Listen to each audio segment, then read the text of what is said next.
Hello বন্ধুরা, আজকে বৃহস্পতিবার। তো আমি সকাল সকাল ঠাকুরের বাসন টাসন সব বের করে নিয়েছি। বাসনগুলো মেজে গুছিয়ে রেখে দেবো। ফুল তোলা হয়ে গেছে সকালেই। বৃহস্পতিবার দিনটা এমনি সকাল সকাল পুজো নিয়ে যেতে হয়।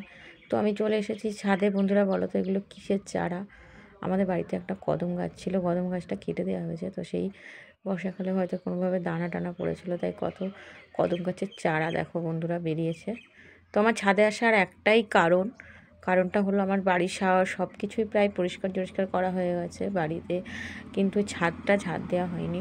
পুজো তো চলেই এসেছে আজকের দিন বাদ। কাল মানে আজকে হচ্ছে তোমার বৃহস্পতিবার, শুক্রবার বাদ শনিবার থেকেই পুজো। শনিবারের শুভ পঞ্চমী, তো শনিবারে পঞ্চমী, রবিবারে ষষ্ঠী।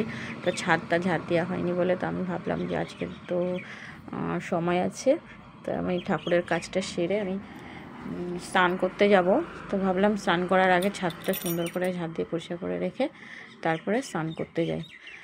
তো এই পেয়ারা গাছটা এক তো মানে বর্ষাকাল ছিল, তো পেয়ারা গাছটা ছাদের মধ্যে শুধু ঝুঁকে ঝুঁকে আসতো। তো ভাবছি একটু ডালপালাগুলো সরিয়ে যদি দেওয়া যায়, তাই চেষ্টা করছি আমি। যদি ছাদের গায়ে, দেয়ালের গায়ে যদি পেয়ারা গাছের ডালগুলো সেটে দেওয়া যায়। পেয়ারা গাছটা কেটে মানে ডালগুলো কাটবো ভেবেছিলাম, কিন্তু এত ছোট ছোট সব জালি এসেছে পেয়ারার, ওর জন্য কাটিনি। তো আমি চলে এসেছি স্নান করে ঘরে। ঠাকুরের জায়গাটা একটু পরিষ্কার করে নিচ্ছে। আজকে ঘট পাতে পুজো, বৃহস্পতিবার যেহেতু ঘট পেতে পুজো দিতে হবে, তাই জন্য আমি জায়গাটা ভালো করে সুন্দর করে পরিষ্কার করে নিয়েছি। এটা এই মাটির থালা করা রয়েছে, কারণ এর ওপরে আমি ঘট পাতি। শুধু ঘট পাততে নেই, তাই ওই মাটির একটা থালা মতো করা রয়েছে, ওর উপরে আমি পান দিয়ে ধান ডুপো দিয়ে তারপর ঘট পাতি। তো ঠাকুরের জায়গাগুলো আমি সুন্দর করে করে পরিষ্কার করে নিচ্ছি। পরিষ্কার করে রোজই পরিষ্কার করি, তবে আজকে ঘট পাতবো বলে সব সরিয়ে টরিয়ে সুন্দর করে পরিষ্কার করে নিচ্ছি। আজকে বৃহস্পতিবার, শুক্রবার, শনিবার থেকেই পুজোর রমরম একটা ব্যাপার।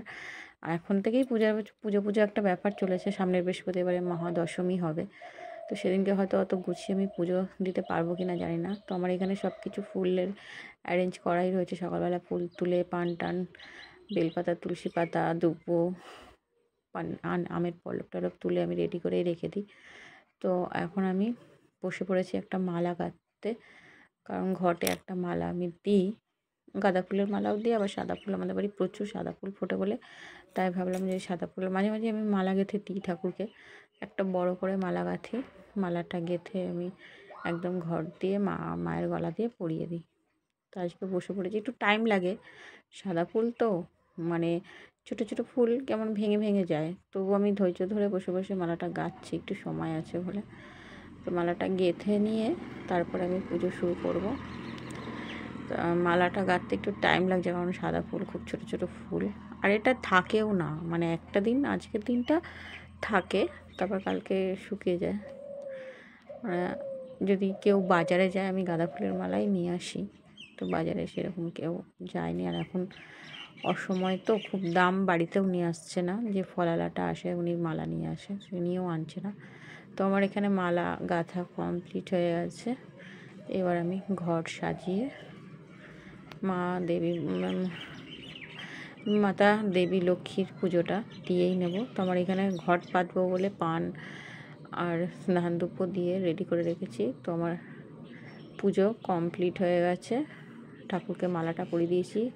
বন্ধুরা কমেন্ট করে জানাবে মালাটা কেমন হয়েছে। এইখানে হচ্ছে আমার সব ঠাকুর, সবাইকে পুজো দেওয়া হয়ে গেছে। সামনেই পুজো, কাল বাদে পরশু থেকেই পুজো, দুর্গা পুজো, বাঙালির বড় উৎসব। তো বন্ধুরা সবাই ভালো থেকো, পুজো খুব আনন্দ করো।